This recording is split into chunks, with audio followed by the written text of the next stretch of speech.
Samantala, walang nakitang mali ang Commission on Audit o COA kaugnay sa paggastos ng opisina ni Vice President Sara Duterte sa kanyang pondo noong 2024.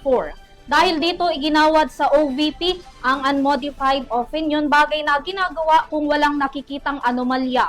May report si Criza Lopez. Modified opinion.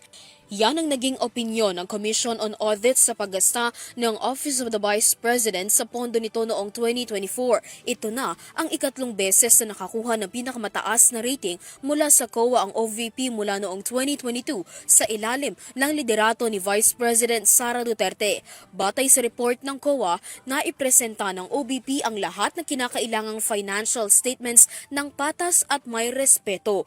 Iginagawad ng COA ang unmodified opinion kung walang nakitang anomalya o irregularidad sa paggamit ng pondo ng isang tanggapan. Tungkulin anya ng COA na alamin ng sapat na katiyakan sa kabuuang financial material kung mayroong mga misstatements, kung ito man ay isang panlilinlang o kamalian lamang. Mula rito maglalabas ng report ang ahensya kabilang na ang kanilang opinyon. Ito man ay malinis o may anomalya. Ngunit sa kabila ng pagsunod ng COA sa International Standards of Supreme Audit Institutions, hindi pa rin anya nito laging ginagarantiyahan na matutukoy ang irregularidad sa mga financial statement.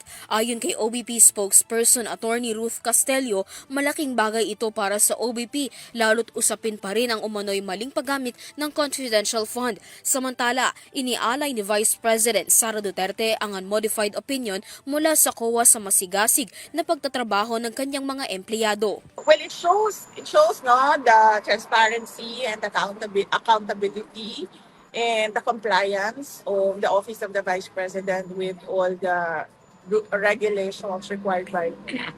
So we are thankful for the hard work. I am thankful for the hard work of Office of the Vice President personally. Para sa Euro TV News, Criza Lopez, sumasaludo sa bawat Pilipino.